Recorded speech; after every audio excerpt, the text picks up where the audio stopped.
I'm live. It is my own suspense which drives me to read on. I've been in the garden for a couple of hours earlier and sat under my oak, and I thought I'd read another chapter.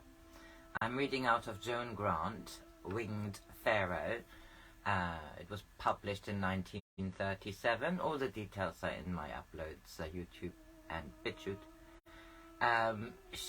We are now in the third part of this book, and she is Sekita. Her father, the Pharaoh, has died, and her brother has taken over the reign. He's 3 years older than her. She is too young to join him as co-ruler, and she has to go to the temple. I vaguely remember, and I want to carry on. Chapter 3 of Part 3. First Days in the Temple. I said goodbye to Mother and Nea on the night before I went into the temple. I couldn't tell them how much I minded leaving them, lest they should feel they were sending me into exile. That night Nati slept in my room.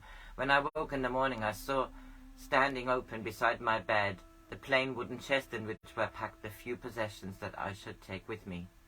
No longer should I wear fine linen, embroidered in gold and coloured beads, or cloaks clasped with golden lion heads. Now my tunic would be of coarse white linen, and my cloaks tied with a violet cord. Then, for the first time, I put on the tunic of a temple pupil. It felt harsh to my skin, and my sandals of plain leather were such as only a servant would wear in the palace. I opened a box of painted cedar wood, in which I kept my necklaces and bracelets, and I thought how long it would be before I saw them again. Though such things are unimportant, when one looks upon them perhaps for the last time, they take on a new significance, just as one may have a garden and see it in the weeds and the flowers that are wilted. Yet when one knows that one must leave it, it seems beautiful and without blemish.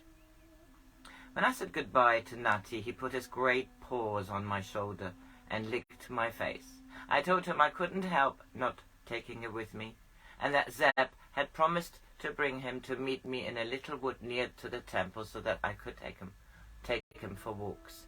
But he knew that I was sad, and he would not be comforted. He whispered, as always did when he was unhappy. He whimpered, as he always did when unhappy. Then I shut him in my room so that he couldn't follow me. I wished he were a cub again and could stop himself being unhappy by doing something he wasn't allowed to do, like eating my sandals or tearing the feathers out of her pillow.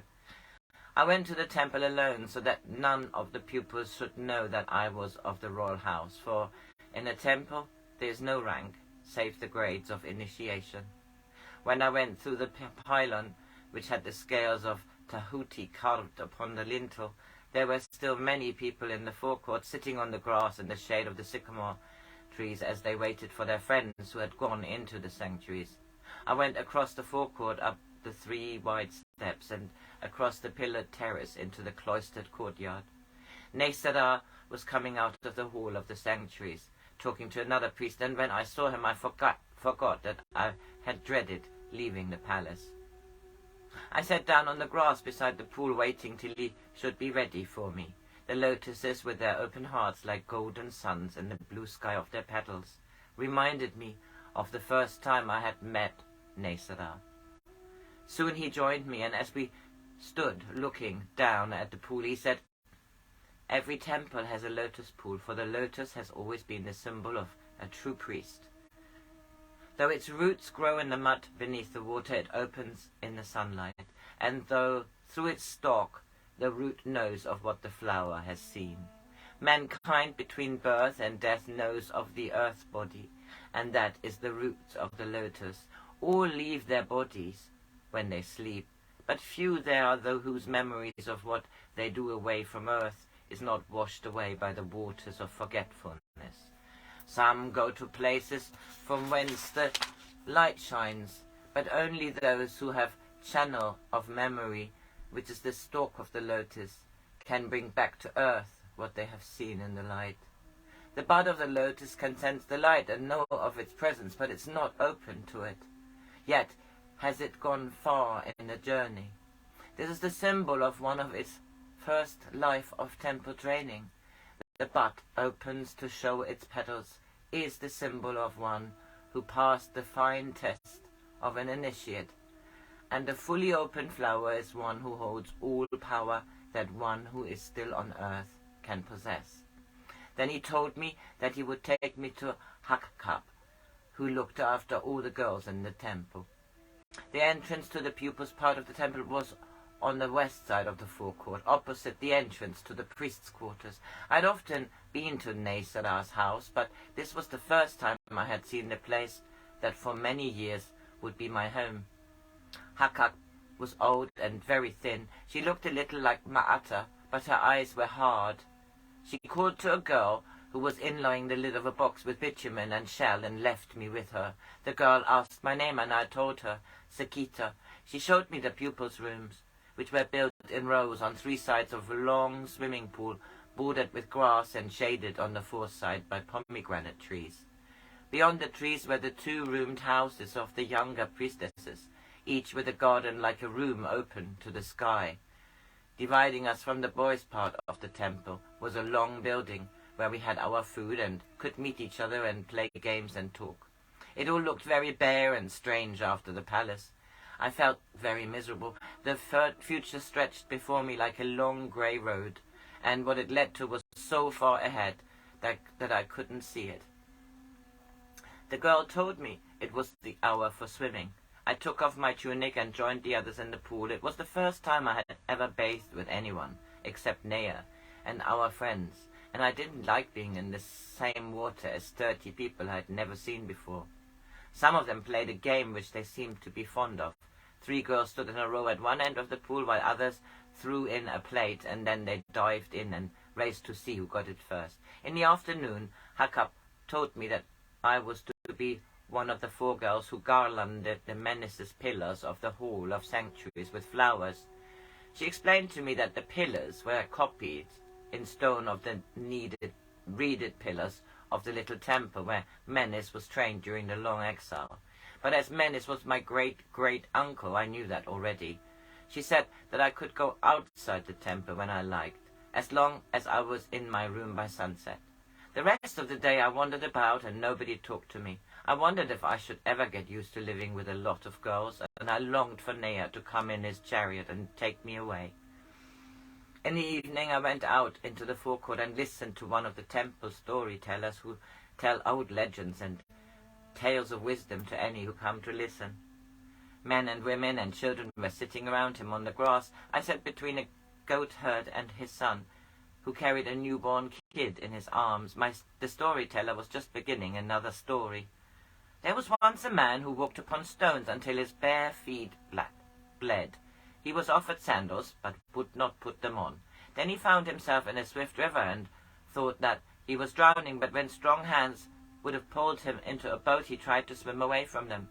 When he was sitting on a scorching rock at noonday, he saw before him cool trees beside a pool, and they invited him to rest in their shade.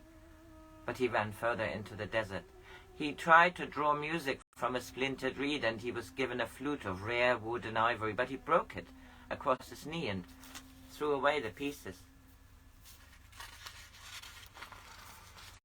When he was starving, a platter of his favorite food appeared before him, but he buried it in the ground and tried to stifle his hunger by licking a stone. And when the weather grew cold and he had only a few rags to hide his nakedness, they offered him fresh linen and a soft woolen cloak, but he would not wear them, and shivered in the storm. This story may seem hard to believe, yet if you think his foolishness passes understanding, do you not know one who is afraid to die? For if you do, you know one still more foolish than the man in this story I have just told you. And so ended my sad day. But as the time passed, I got used to being in the temple. The walls of my little room were of mud plaster painted white. They were very thick, so that no sound should call me back to earth until I was ready to return. The bed had Anubis heads carved at its head and foot, and there was no other furniture except a chest to hold my clothes. There was a window high in the wall. In a niche below it I kept a bowl of flowers, which were the last things I looked upon before I slept, instead of upon a white wall as was usual. Beside my bed I kept a tablet of wax, on which, as soon as I had to return to earth, I wrote that which would remind me of my dreams. And I had a little cylinder of stone with which I smoothed the wax before I slept, preparing it for the morning, just as I must smooth all the thoughts of earth from my mind, so that it would be free to record those things I did and saw away from it. At night, before I set my spirit free, I said this prayer: Anubis, teach me to become a maker of paths, so that I may be as thy symbol, the jackal, which can run across a desert on a night with no stars and leave a track with others may follow in the light. And by thy wisdom may I cross the chasm between this world and thine, and lead my people to thy country of peace. And in the morning, when I had recorded my little journey in the way of Anubis, I prayed to Ptah. Ptah, may my body be a vessel for thy life, so that on earth I may be strong to do thy work. And at noonday I prayed to Horus. Horus, of thy wisdom let my life be the whetstone which sharpens my will, so that I may become a sword in thy army. Every morning I went to Nesera and told him what I had recorded on my tablet. Often I would have met him in a dream in which he had told me that on waking I was to make him something to show that I had remembered meeting him. It might be a flower or a pigeon's feather or a coloured bead. Sometimes I remembered exactly what he had told me, but at first I made mistakes. Perhaps I would wake up remembering that I was to take him a flower, and it might take a poppy when he had told me to take a convolvulus. Then, when memory was clearer, it might be that I remembered it was an ear of wheat that I was to bring, and thinking that that was clear memory, I would take one to him, only to find that I should have brought him an ear from the garland round the third pillar in the Hall of Sanctuaries. In this way, and many others, did he help me to train my memory. He would tell me of things on earth and of things away from earth, and sometimes he told, oh my goodness, I wonder how long. Well, I hope I read most of this. I'm sorry. Next one is the story of Menes. M-E-N